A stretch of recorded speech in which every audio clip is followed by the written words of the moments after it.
Welcome to The Life Engineer with Matty J. He unpacks and interviews guests to share the tools, components, and software that's needed to build a life and mindset by design versus one of default. Should we just kick into it? Because I like the fact that we can just... Is there anything you want to chat about beforehand, or should we just... No, let's go. I'm ready.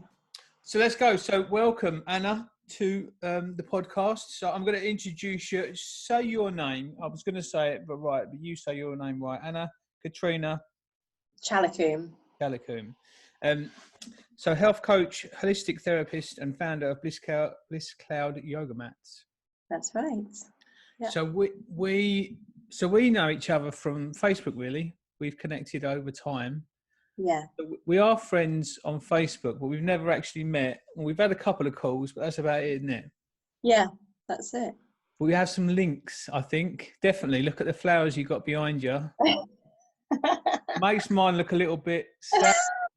We're blooming, aren't we? Blooming. Exactly. And yoga mainly is what I've associated with you. Mm-hmm. So yeah, do you want to chat about what you do? Okay, so I started my career as a holistic therapist. That's what I kind of first got into training, and that was the therapies like aromatherapy, reflexology, massage, and then went on to work for Virgin as an in-flight therapist, and then left to have my children. And then there was this kind of big gap where I didn't do much, and then I started getting into... When you say you didn't do much, you meant just had kids? Yeah, you just had that kids. easy thing called motherhood. 3 of them. Just get around all day, yeah. Got 2-for-1 twins as well, so that was just crazy. Yeah, it's funny how we play that one down, isn't it? Yeah, sat around. So yeah, I was sort of at home and I was doing lots of training around the same sort of time, health coaching and courses. And then I went on a retreat, and when I came back, I wanted a yoga mat and I couldn't find the one I wanted. I started looking online and I had this idea. I'd seen one I quite liked. They didn't deliver to England. And then I came up with this amazing idea that I was going to create my own. And I was like, with that kind of amateur, naive mind of like, I'll just do my own. And then it kind of just started. And yeah, it was a real sort of labour of love. And I had to learn along the way everything. But it was amazing. I got to meet loads of great, I got into the yoga community through that really, because, I'm not a yoga teacher. I was doing yoga, but this was this is how everyone thinks I'm a yoga teacher. I get loads of invitations to festivals to teach. And I'm like, I'm not a teacher, but I have since trained to be yoga nidra. When you say you're not a teacher, are you saying that because you don't want to, or you don't think you're qualified? Well, I'm not qualified. I've never done the yoga teacher training. So I'm just a practitioner, just a practitioner. It's funny because when I put my application in for my coaching diploma, there was part of me that was like, I don't know if this is a lot of shit because like that picture you've got behind you, did you get the qualification of whoever done that? Like, are they qualified to do that? It's part of me is an art, like there's probably people that are really qualified at yoga that you and wouldn't have the impact you would have with people with the way you are. There's some things that I think are I definitely think with me, with coaching, there's certain people that that would take to me and wouldn't. And I think it's a bit of an art, and it's interesting when people say they're not qualified at yoga. I do think that there's an element of that you need to not injure people. Yeah. But when I was doing my massage training, she said, like, at the end of this, you're going to come out with your certificate. And she was like, don't think that makes you a good therapist. If you don't practice, if you don't come with the intention of being present, being there for that person, you're going to be a crap massage therapist, even though you've got that certificate to say you did the training. So I think when I did the diploma, I think I would say 30 or 40% of the coaching, maybe there's an 80-20 rule, and I think actually 20% is the content that we learn, which was based on the one I did was actually, it's funny, it was based on the GROW model, so setting goals, reality, options, when. But I think the meat on the bones isn't, and I talk about essence in coaching, a bit like the plants, they have an essence. We all have the same makeup and and people have the same makeup, but it's the essence that makes the difference between you and me, and maybe hair.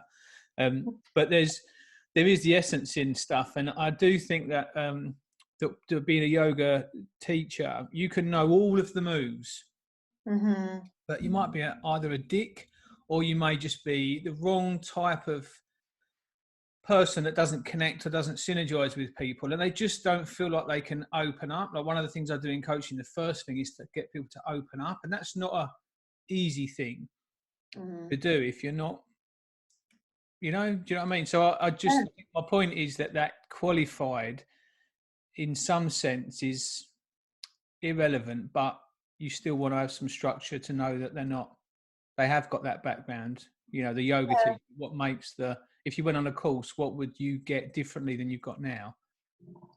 Yeah, I mean, it would probably be the things like anatomy and physics. It would just be that backbone bit, and I guess you get the insurance, don't you? But they say, like with coaching, some of the best coaches are hairdressers and bartenders, aren't they? Yeah. It is that having that ability to get someone to trust you, open up to you, and connect. Yeah, and I think that and so one of the reasons I sort of reached out with you I find the links and analogies in a lot of stuff, like the gardening links with life coaching. I use it in sessions.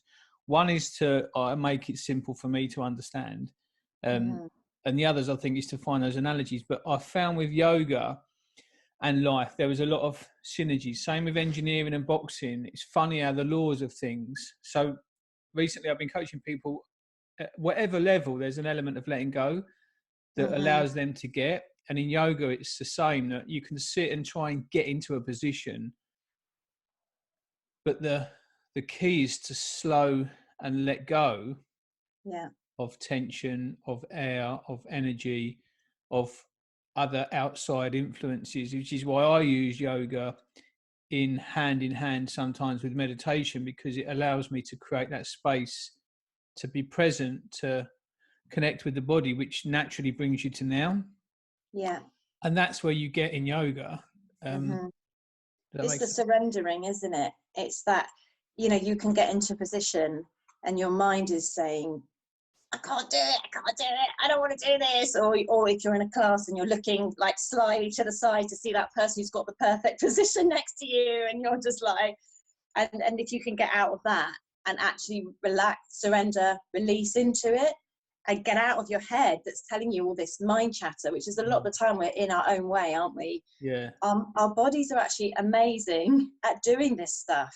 And once you get out and really relax into the position, that's when that calmness comes. That's when, we are opening ourselves up for the clarity and the drop-ins and the, that enlightenment, It all does go. I find it funny. From the background I've got, I start finding that I sound woo-woo when I come out with some of this stuff. So I did this thing the other day about it's away sounds like namaste. I've never used the term namaste, but it's away. And there's all these different ways of baking a cake, and you've got to find your own. And I find that woo-woo and it's funny how the truth of stuff comes into it, like that letting go in life. There's no different really to that process you're doing with someone to stretch into a different position than I am doing with someone to engineer into a different position, either in work or with business.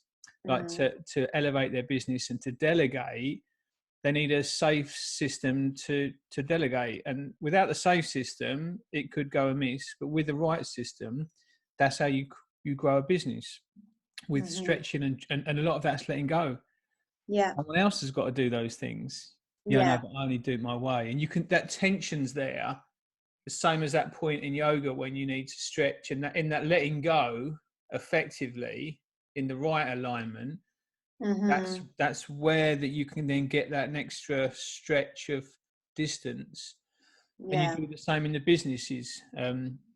It's funny that it comes back down to that point with people, what you've been holding on to. When people say they got in their own way, or when they got out of their own way, the difference between me and stretching, there's a couple of things that is truth. One is my belly. The other thing is but generally there's an element of that You can't cheat things like in yoga. If you can't touch your knees, then you can't sit there in a session and touch your toes, which is where in gardening comes in with the repetition. Yeah. That it's a habit of, I mean, I know that you do yoga and you can probably do head poses and all that sort of stuff, but you didn't do that in one session, did you? No, you have to have that. You have to do that. You have to be a beginner, don't you? And beginners are rubbish at things. Yeah. And you have to go through that stage. And anyone who's a master at anything has started as a beginner, haven't they? Yeah. And I think a lot of people give up in the beginner stage because it is so uncomfortable. None of us want to be rubbish at something, do we? None of us want to look, and especially things like yoga, you do look like a fool if you turn up to a class and everyone's been doing it for months or years and it's your first or second time. You have to, expect that you're not going to be doing those poses, and you have to kind of just go, you like it is surrender to being the beginner. But okay, yeah, I'm gonna be shit. I'm gonna, and it's, I use the term fail forward, and my sister started using it. She does a lot of work with kids to explain to them that, you have to do that. Like when I laughed when you talked about your yoga mat setting the business up like naively at the start. You've almost got to have that little bit of naivety and let go and fall into it, because and whatever position you're in developing that business, like I'm doing, this is my, I think, 4th podcast now. Yeah. So my son's come on board and he's helped me link it all to different things. So I've asked for help. I've actually paid him. So he's on board with doing that. There's a process. So I sent out a form to you that I fill a questionnaire. There's so many different steps I'm getting. And one of the steps is to actually keep it open, and where I can fuck up and say the wrong things and mess up, because I'm quite comfortable with that process. But that, you've almost got to get through that to establish where you are, and that movement, you can't cheat it. Like the world champion boxer, I could pretend to be, but you put me in a ring with a boxer, within 30 seconds he'll sniff out the shit I'm talking. Same as if I said to you I was a yoga, whatever, and sat down. You can't cheat these things, can you? You've got to spend the time spent on them to. Yeah, definitely. I mean, you can probably get so far with a bit of humour, Yeah. a bit of smart talk. You can take a few steps. I think it's a bit like anything. If I wanted to say I was a runner, I could push myself and probably run 10K. Yeah. Now, I'm doing 2 miles at the moment. I could probably push myself to that. And there is a need to do that in yoga as there is in life. That point of stretch needs to be there and maintained. Yeah. But forcing it is not the right way. It's just keeping that. If you imagine a yoga move, I sometimes sort of sit and I'll take a breath and settle into the potential pose, and then just sit a lot of the time with that, and then just try and let go. And I find that as I try and let go and relax and let go of thinking and tension, and it falls into. What I love about it is that whatever stage you're at in the yoga journey, the benefits are still there. So even if it is, say, your first class and you're struggling with certain poses, whatever pose you are doing, you're still getting the benefits. You're still calming your body, you're calming your nervous system, you're taking that time to be present and to get out of that madness of the world outside. So whether you're in some advanced hold, bind, or you're literally just sat cross-legged, if you're really present and taking that time to slow your mind and be in your body, you're still getting the amazing effects, and you still have that like afterglow, and you still feel really great. So I think that is why so many people are drawn to it, because it doesn't actually matter if you're a master, you still feel good. Yeah. I think there is a thing, and it's the same when I started getting into life coaching, that there's this what's it called, this perception of what life coaching is. I think a lot of people think it's like, I'm going to go, yeah, Anna, you need to do this, you need to do this, you need to do this. And it's the same with yoga. I think there is this, like, you're going to go in and you're going to wear lycra, or you're going to sit there and everyone's going to have to, and there is this, that boundary of getting through that, and I've done this with me with exercise lately. I just need to work out. So I have 2 slots a day where I do something. And it's like, just get into the habit of like the yoga thing. Just buy a mat or find a room and a corner and just do something a day. Yeah. And I think that space, I think it's interesting, people that haven't done yoga, that in that space, because I think it's a bit like people in religion. They go to the church because they think God, but what they get is they get systems of how to live. And it's what they're actually getting, what they think they're getting. Yoga to me isn't necessarily about being more flexible. It's taking the time and space to sit. So I found when I was doing courses on meditation, I didn't quite get it until I sat on a yoga mat, maybe put some moisturising cream on and just sat with the senses and the smell and the touch. It just brought me more present, which is what I think yoga and meditation is linked to, is in that present moment where you're not thinking about, oh, tomorrow I've got to do that. You're here. Yeah. And with mindset, I talk about that like fitness, that it's not that you don't get disrupted and out of breath, it's that you get back to like a recovery rate quickly. And yoga is one of those things you can use to get centered quickly. Definitely, yeah. And I think it's being consistent, like you said. It's like, I mean, I talk a lot about micro actions, and like some days I'll do anything than to get on my mat. And so my thing is, if I just sit on my mat, then I can praise myself. That's all I've got to do. Because once I've got on my mat, then 9 times out of 10, probably 10 times out of 10, I'm going to do something, even if it's one move. But sometimes it's that, you know, my mind, I'm too busy, I haven't got time. It's the bullshit. So all I have to do is sit on the mat, like, and then I'm there, it's fine. There's one of the first books I read, I think it's 52 Ways to Improve Life. She talks about getting the file out. That if you've got something to do, if you just get the file out, then you're about to start saying. So I have a thing, my workout, so I have a minimum, so 30 minutes walking on the treadmill, or I go for a 2-mile walk around it, or I do something, which is a set of press-ups or a set of sit-ups. I've only just started doing them, but it's easy. And my easy go-to is to sit on the yoga mat, because I think that's easy.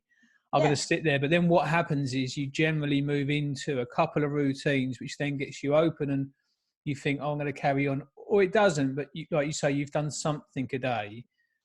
And it's forming that habit, like when you're stretching and letting the muscles unform habits, really, getting back to that flexibility that babies have got, and letting go of that tenseness. That you're doing the opposite, essentially, with yoga, is you're forming a habit by getting on the mat, and then unforming a habit by unlocking the muscles. And I think that when I'm talking about, let's call it the life engineer for the podcast, when I talk about engineering, so I worked on a lift the other day, and we put some components in that weren't in before. We looked at a circuit diagram and inserted them to give it an upgrade.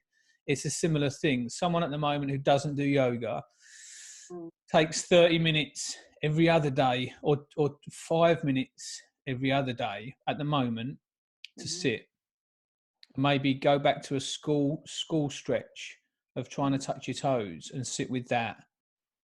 That you're inserting a system in there, and then that system eventually does grow. Yeah. And it does it naturally. Like if I sit there and I relax into a position and just stay there, suddenly my body falls and I can just lean out and touch an extra bit. Yeah. It just it happens. Almost relaxes into it, doesn't it? It is like we're holding so much tension, which we are, and our body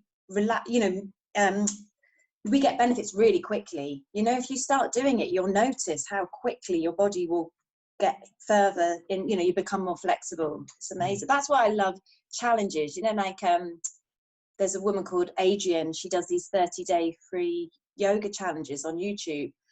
And they're great because they set up that habit. You know, you turn up each day and you do a little bit.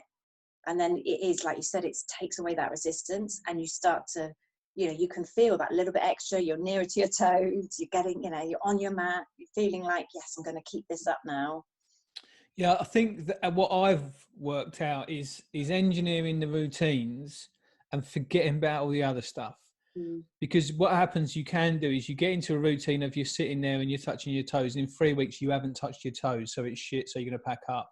Yeah. And almost like that sport brat comes in, like, I'm not getting what I want to get now. And for me, it's like giving up with that.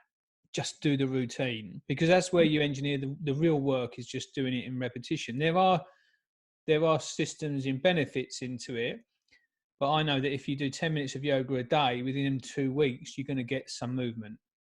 You are, yeah. And when I talk about movement, you have to get creative in what you want to do, and then you have to get shit done. So it's like coming up with some time that you can do it, and one thing that you can do in it, and then just do it. And that point in the middle, it's like welding.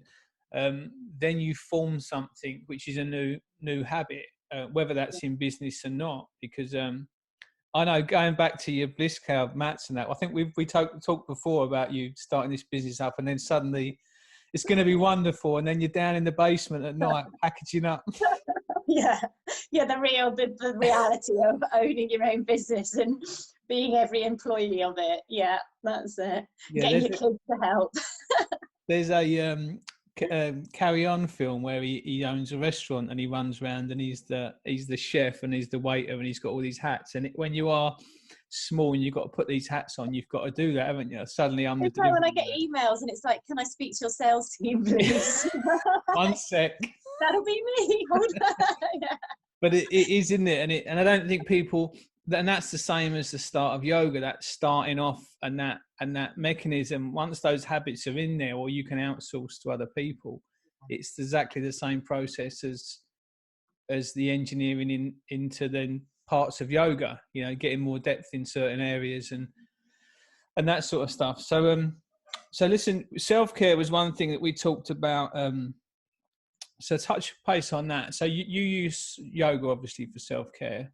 Yeah, it's a part of it. So I run like Women's Day retreats and a weekly retreat as well. A whole week retreat that we do yearly, which it has yoga in it. But then that's one element of the self-care. So it's mindset work, you know, meditation, breath work, what you're eating, you know, hydration, nutrition, sleep. It's those fundamental pillars of having, you know, positive mental well-being and a healthy mindset, and just, you know, high consistent energy, good energy. And a lot of them are like obvious, but are we actually doing them? You know, we all probably know that we should be drinking water a substantial amount, but the amount of people I know who don't, because they don't like the flavour of it, or, you know, like, or you just forget, like you said, you know. I think you should rather drink something else, so you drink something. Yeah, exactly. And, you know, we have habits, don't we? And we get drawn to other things of much more, you know, like you're probably more going to like to have a coffee, aren't you? If you're thinking, what shall I go?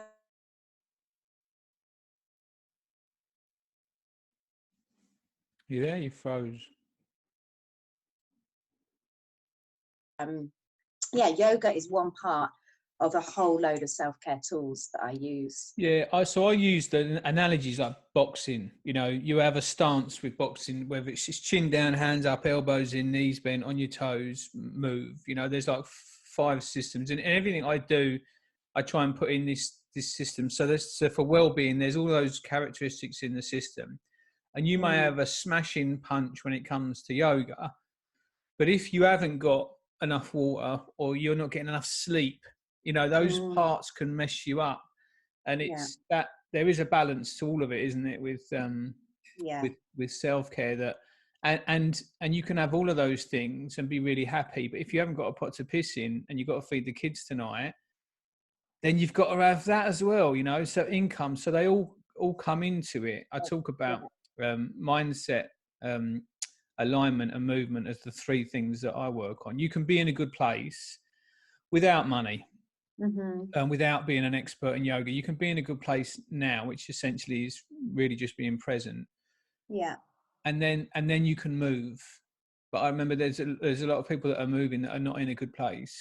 And like I said, there are, and this is why I wanted to try and unpack the components of it, because it looks from a distance like Anna's got it all thuffed out. She does the yoga, she's fine, everything's lovely. It's trying to drill into that when some times are just shit, and what do you engineer out then? Because you've got kids as well, and business and that, and there's a point there. Like, what do you do on the points where it's like, I don't want to do it? Well, I mean, last year I started another company. I've definitely got this magpie shiny object thing. So I started another company we did a Kickstarter campaign.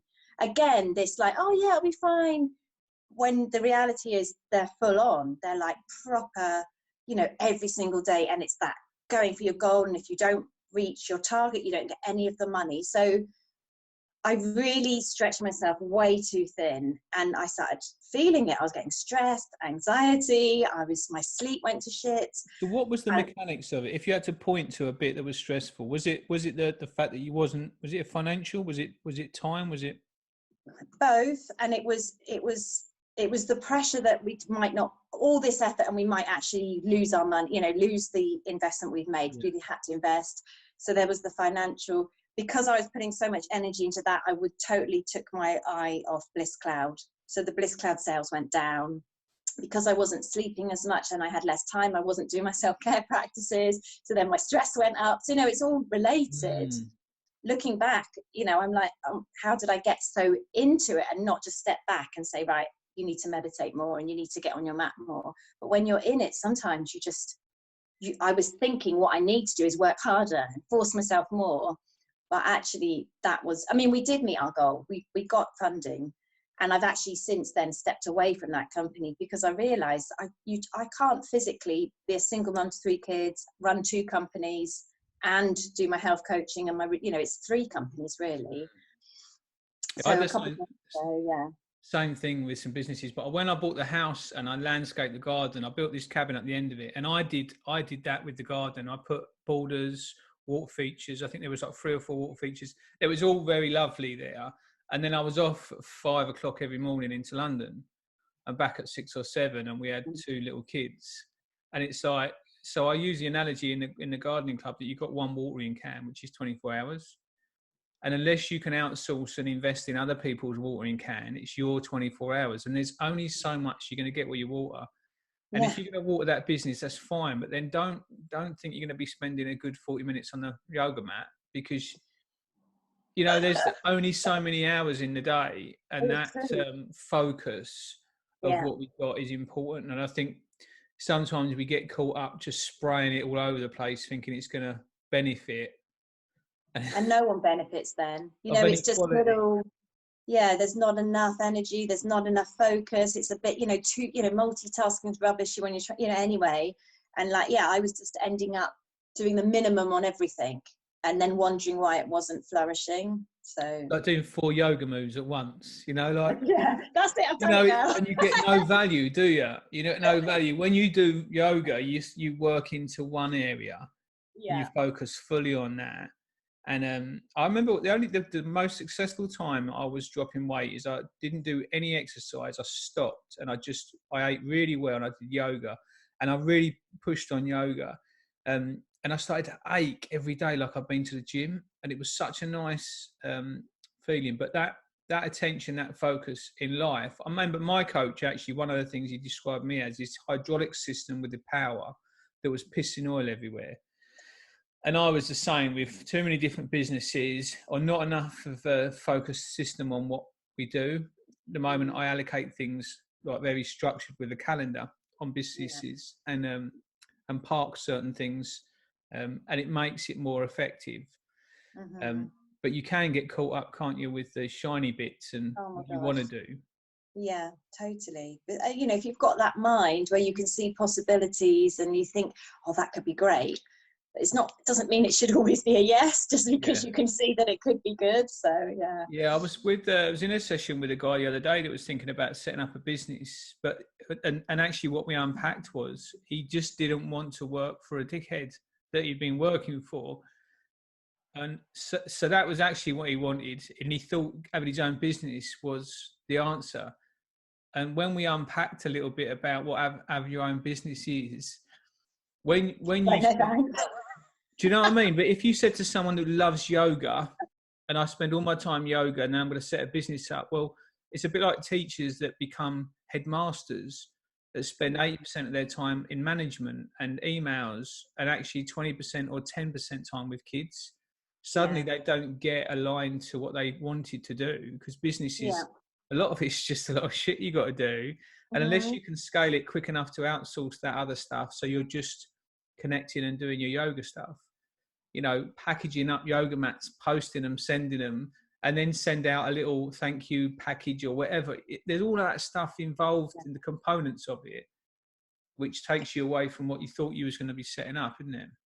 Yeah, I mean, I love the creative side, and I love the going out to the festivals and the meeting people and the talking, but the back end stuff and the financial stuff and the, you know, the stock taking and the customer service and all that, that's where I need someone else to do that. But in the beginning, obviously, you have to do all that. Yeah, and I don't think so. I use the compass with clients. That energy for you, you're definitely creative. So anything creatively, if we want to sit here and we chat about a new business now, we can set it up. You'll be like, yeah, fine. And then I said to yourself, and then we've got to talk about how we use an email campaign and how we structure and save those email addresses and what form we do. You know, suddenly you like start drifting off and the energy goes and it becomes hard work. Yeah. To align yourself with that. Yeah, and it's you, and you have to align yourself with it. I always talk about when you have kids, no one wants to get shit on their hands, but when you've got kids, you want to be a good mum, so you do whatever you got to do, and you change nappies and do everything. It's not that you want to do that, but you want to be a good mum, so you align all of the crap you've got to do with giving birth and having kids with being a good parent or being there for them, and it's that alignment of and I think that's the key with if you do want a business enough, you'll align to get that stuff done. You obviously do feel passionate about this, Cat, or you would have just dumped it ages ago, wouldn't you? Yeah, exactly. And I think, you remember why you started it, and is it still bringing you passion? Are you still excited about it? Obviously, things do change. That beginning excitement change. It's a bit like a relationship, isn't it? The first bit, you're all like infatuated. You're putting on your best front. You do anything for them. A few years down the line, it's a little bit like the real side comes out. Oh, really? Like, but you still do it, but maybe it's not quite as enthusiastic. Yeah. No, it's funnier, but there's power in all of that stuff. But then again, if your partner then left and you realised and realigned to why you was with them, then that energy becomes, and that realignment with everything. I always do that. So in the garden, the flowers move to the sun to be the most successful because they get the warmest, the hottest, which attracts the bees. They have this mechanism of staying aligned to the power that sort of serves them. And it's like sticking with that, you know, when you're in there and you're doing the, you know, wrapping the yoga mats up, remembering you're not doing it because you wanted to sit and wrap yoga mats up at 12 o'clock at night. When you've got to get up early, you're doing it because you want a business that matters in a subject that you want to do with the business. It's going to give you a lifestyle you want to have for your kids. You align back to why you're doing it, you know? Yeah, and it's your own thing. It's like you said with the nappies, isn't it? You never get into it for that, but that's just, you don't mind doing it so much because you're doing it for yourself and it's your baby that you're growing and helping to thrive. So I remember when I started thinking about this alignment thing, I started helping out down the Scouts Hall with developing the land because they wanted to develop the property and they was trying to get me to go and help with the kids. And I joke as a coach that I don't generally care. My questions are more about creativity and asking the right questions. I don't really give a shit if it makes you cry or not. It doesn't mean I don't care, but it's in the creativity. And I remember developing that place, and I had the energy to go in there and cut the grass and landscape and work with them on trying to do the extension. But all the activities with the kids and that, I was like, I'm busy, I'm bored, I've got to go. And where there's a will, there's a way. Where there's not, there's an excuse. And I started thinking to myself, well, there's energy for that. Why have I developed and stayed all night building the cabin and developing the house? And it was developing creativity where I thought to myself, that's easy. The energy's there. It's, you know, that if I said to you, okay, we've got a company and you've got to come and volunteer, it's going to be, well, let's create the logo. You'd be doing the creative side of stuff would be easy. You, if I then said we've got to sit and prepare the VAT returns for the end of the quarter, you'll be, I've got lots of stuff to do with the kids. Like that kitchen needs cleaning. You can feel it, can't you? It's the energy. But whereas some people, it's funny, the kids have started helping me out, and one of them doesn't mind doing anything as long as there's no attention, and the other one, she's considering coming on the podcast because she might get paid more. the way they sit with things differently for their energies. One's technical, back of house. Yeah. It's just alignment. So same with plants, is knowing yourself to be yourself. Mm-hmm. And that a lot of people are cheating, like they think they could do what you do, where you stand up and do your videos. Well, some people could and should, and some people just aren't right for it. But that, again, it's like looking at someone on the yoga mat next to you, thinking you should be somewhere you're not. That conflict comes in, and it's funny how that can affect you. Well, it can put you off, can't it, if you see someone who's really competent, because you can think like, oh God, I'm never going to be like that. And it feels like they're so far ahead. It's like when I first did my first Facebook Live, I was a wreck, like I was shaking, but I don't even know why I did it. I don't even know why I did that first one, but I had this call to do it. And they were rubbish, but I just kept doing it. Now I feel really competent, and I find it really easy to come on and speak on Facebook Live. I don't think about it. You can't cheat it. So I did the white collar thing a couple of years ago, 3 years ago, I think now. And I remember when I was in the gym and I was hitting the bags and stuff like that, I remember thinking, yeah, I'm ready. And then when I got in and started sparring, I remember thinking then, like, not so much, but when I got in the ring, my sister wrote a book about fear, and it's interesting. The fear, like the noise that's going on, it's like an interference. It's paralyzing. If we was just having a normal chat, and then suddenly 500 people were there, like how there would be a change, not in what we were saying, but a change in the noise.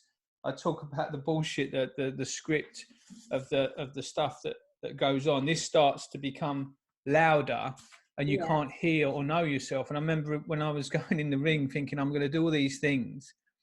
And I remember just moving around just enough to keep going. And how paralyzing it was and debilitating. And I think that is interesting to know that, because you can't cheat stuff, but it's the perception of. So I use Pinterest to get inspired. So I look at people that are doing magic at yoga and at business or whatever, and use that to inspire. It's the same thing, but I could use that to make me feel bad. It's how you align that to seeing someone well and thinking, I'm going to be like that if I carry on doing this, versus, oh, well, they're much better than me. I look shit, I'm going.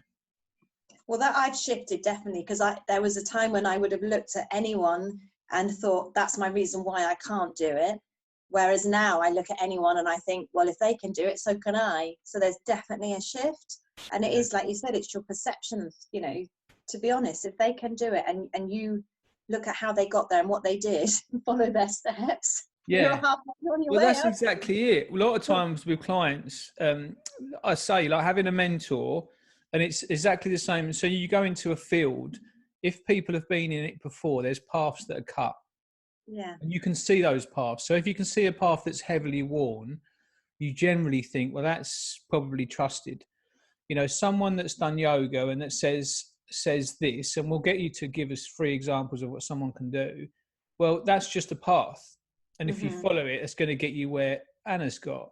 But there's potential. And it's funny, knowing where we are, like Mike Tyson's up there boxing, I'm down, there's other people in between. There's probably people above you where you think, well, they're magical. Yeah. And it's just where you are. The truth is, it's just where you are. And if someone looks and perceives to be better than you, then they've been spending more time than you have to grow better. And that's the simple truth of it. And I think if you can see that, then it takes away that where you should or shouldn't be, because that's stretching the truth. You are where you are.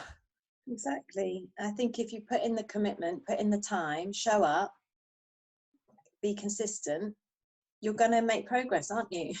So one thing I was going to say was, if you didn't have any of this, so what I put down was, what would happen if you stopped all of this with the systems that you got for self-care? What would sort of come back in, or what would you say are the things that you would start? Overwhelmed, definitely. I would start to feel overwhelmed very quickly. I mean, this is kind of what happened last year, so it's very fresh, really. All my ways of coping, all my calmness in the chaos shining through the shit, as I say, Yeah. it starts to crumble, you know, because I start reacting instead of responding. You know, suddenly my kids needing me becomes where I'm like screaming at them, rather than just seeing to their needs and saying, actually, I'm busy, I'll see you, you know, let me help you in a minute. It's like little things become bigger things, and people needing me and emails that need to be answered suddenly build up to more than they should be.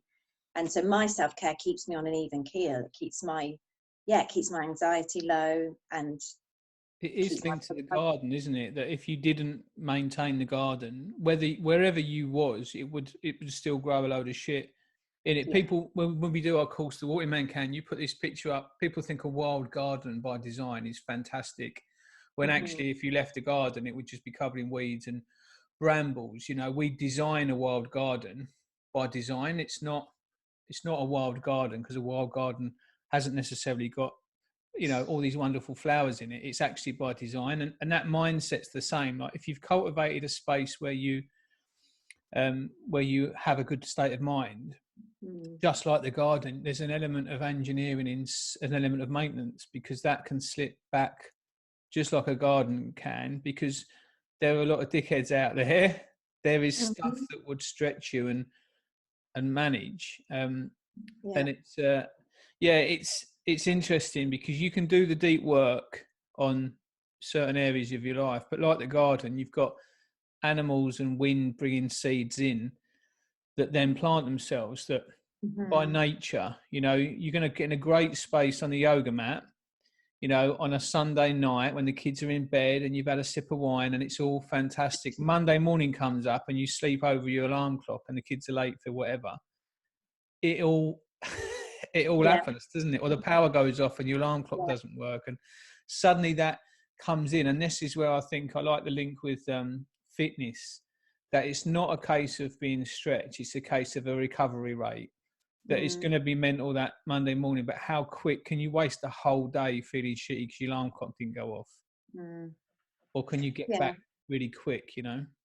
Yeah, and if you're tending the garden regularly, and then you've left it for a weekend and there's a big downpour, and then there's sunshine, and there's been this like, you know, like suddenly the weeds have grown. But because you've been tending it regularly, it's not going to be such a big job that if you went off and left it for a month, is it? And then you've got to come back and get back on track. Yeah, we've done this for the first time in a while in the garden. We've got plants that have taken and flourished, and we've got areas that we've matted and put stuff down. So we're lifting up weeds rather than digging them up. They're surface weeds, and it's a similar in the relationship and mindset, that I say that doing that deep work on it, I get to a stage, like recently it's kicked off with the kids and Xbox and this, that and the other. I get to a stage at the house where I quite rightly get the ump for a certain reason, but it doesn't, I do get stretched, but it doesn't take me a while to get back to a point of either apologising for getting stretched. I can't remember, it was the other day that I kicked off at my son, and I had to go for X, Y, and Z. But there was another reason, and I remember saying, "I'm sorry, I shouted," and he joked, and he was fine. But I remember that how quick I did it. I was pleased. Where I caught myself and got back to. Where that before could have got me on a rant, and we could have never healed back.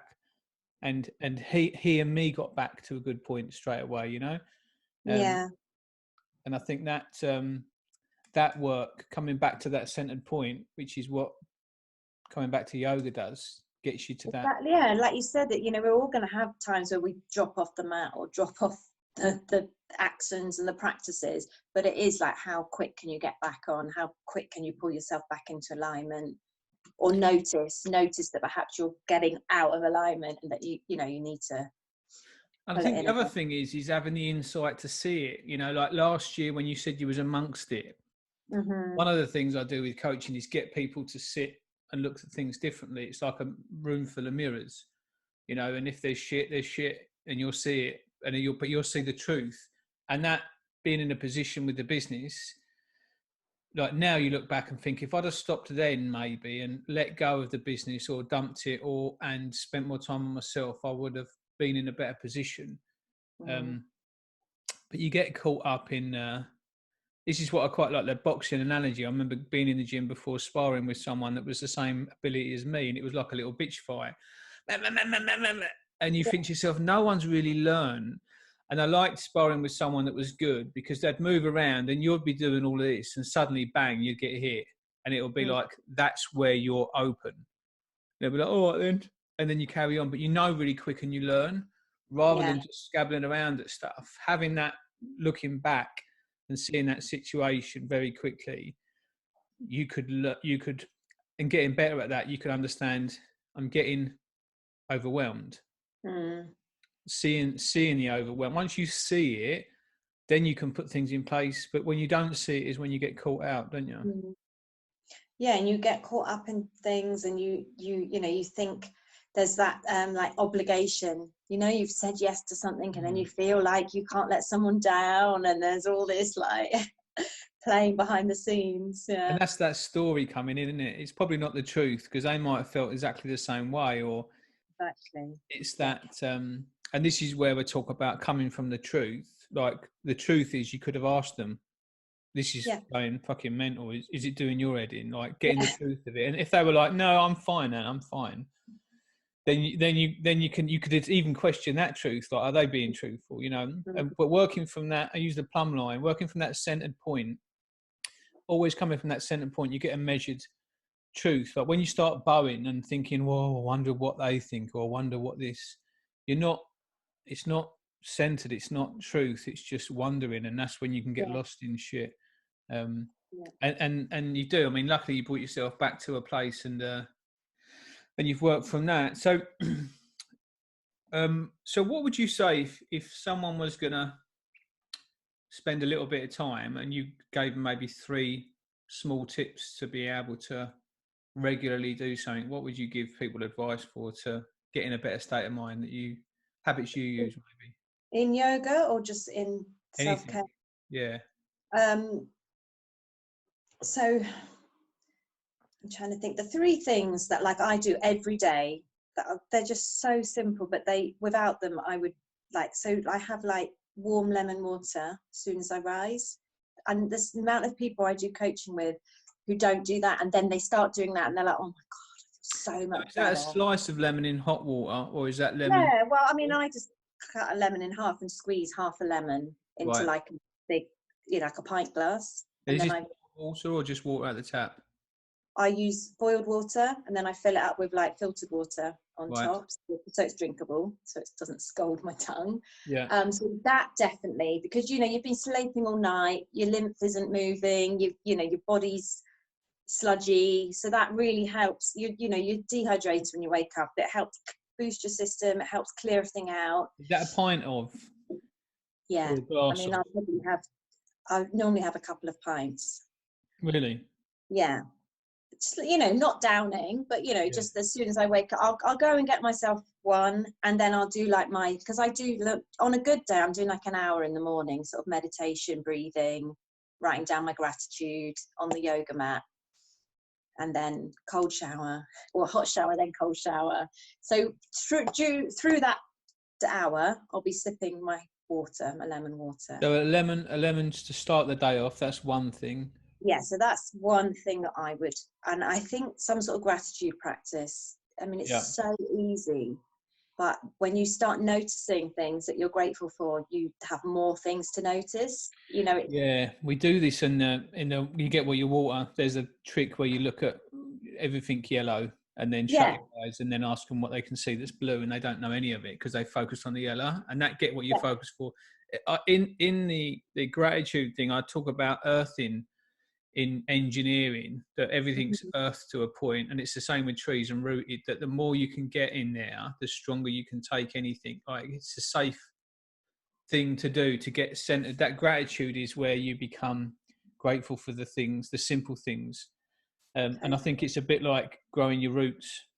Oh my god, it really is. And when like you say, like when I was pregnant, everyone was pregnant suddenly, because you just start, but when you start actually thinking about what you're grateful for, you suddenly start feeling more grateful. You start having more things to have gratitude for. And then when you're in that state of gratitude, you feel happier. And we all want to feel happier. Gratefully, it kicks into that process of being more grateful, doesn't it? Generally. It is. And I think when you're really grateful, grateful and anxiety are really hard to be, you know, they don't really exist together. If you're in that element, if you are really feeling grateful, you are generally happy and joyful and content. So it kind of helps diminish things like anxiety, stress, depression. So the more you can get that muscle fine-tuned. So I normally will do it morning and night, just 3 things that I'm grateful. And the great thing about doing it in the morning, you can do future gratitude, so you can be grateful for things that haven't happened yet, you know, almost that like manifesting. Were you grateful this morning that we was doing this podcast? Is that what came up? Yes. Absolutely. I was grateful that how amazing it was going to go and what an awesome chat it was going to be, because your mind doesn't know, does it? So it starts hooking into that feeling of like, oh, Rob, you know, you can wake up and you could be worried about everything's going to happen, or you can think, oh, it's going to be a great day, I'm going to do this and I'm going to do that, and you get what you wanted, didn't you? Exactly. So so gratitude is definitely, that's really helped me. And then I think the third, I could not say some sort of body work, yoga, like, you know, it doesn't even have to be on a mat, but some sort of movement every day, whether you're going for a walk or... Yeah, do you know, when I used to go into London quite a lot on the tubes, I used to spend that time and do my neck rolls. So I used to sit on the tube, and I've got quite a big thick neck, and I've always sort of struggled with sort of stress around there, but I used to sit there for ages and even get to a point where I'd just sit and rest and just open up my back. And then to start with, I was a bit conscious that I was doing it, and after a while I'd just think it was shit, and I'd sit there and I'd almost sit there so comfortably, like I'd spend a tube journey that could be a nightmare. And that, I remember, just as something as small as that, sitting and rolling the neck made a difference. Oh my gosh, it does. Like people who sit in desks, just, you know, doing wrist exercises, fingers, you know, like stretching, and that, especially your shoulders, you know, like lifting your shoulder, it takes nothing, you can do it anywhere, and yet it makes a massive difference to your posture, to your, you know, your stress levels, how you're feeling. Like I always say to my kids, because they always get really self-conscious, and I'm like, no one actually cares. Yeah, most people are just more concerned about themselves. that's the truth of it, isn't it? It is the truth of it, I think, and that's another thing. We get in our own way. Like people are gonna rush to line up to like, oh, look at him, and the truth of it is, when I'm on the tube doing that, I'm not thinking about what anyone else is doing. To start with, I was conscious of them thinking about what I was doing, but yeah, the truth is, no one. It's funny how that gets in the way, though, isn't it? Yeah, you do. You start thinking, oh God, I'm the loony on the train, but yeah. Yeah, I didn't take the yoga mat. I thought I'd leave that. But there, you could do that. I put my yoga mat everywhere. I'm always to get that photo opportunity. So when I went to Paris, I had it out in front of the Eiffel Tower doing a pose. Like, I have kind of gone to the extreme now of like worrying what people think. See, once when we done the garden down the bottom, I've got a bit of decked area where I've got a day bed, and that in the morning, I like getting up and watching the garden come to light. And I had these visions of doing yoga in the garden. And I think I've done it twice, where I've brought the mat out and done it.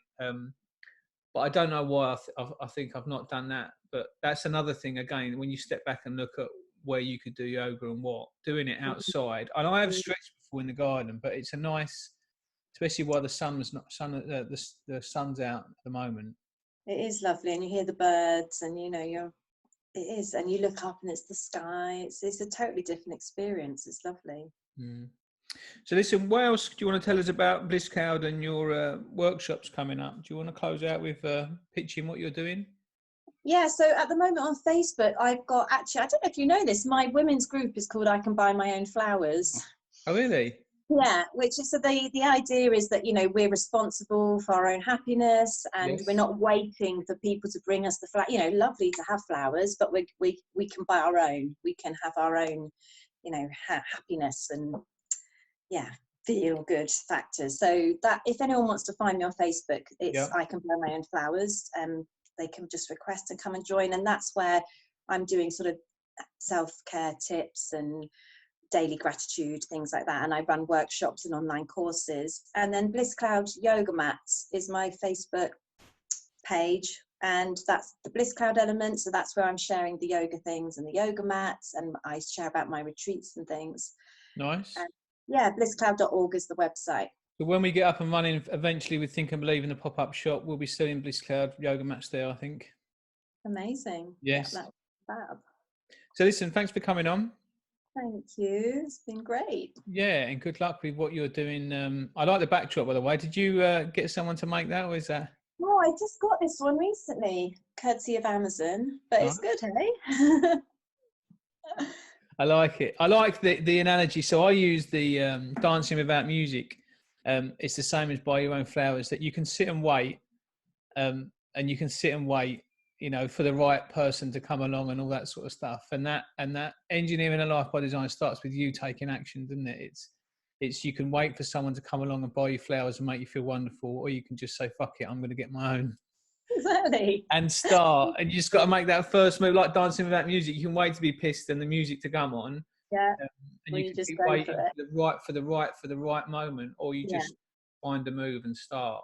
And you can be waiting forever, can't you? Whereas actually just go and do it. And what happens if the flower shop's shut or the music dies or whatever? Then you just sit and wait for the right thing to do. And I think that's nice. That's the essence of cultivating a life by design, is that you have the control of doing that now, not waiting for any outside influence. You engineer it and cultivate it from inside. So I'm glad we had a chat. I think there's some good stuff there for people to tap into.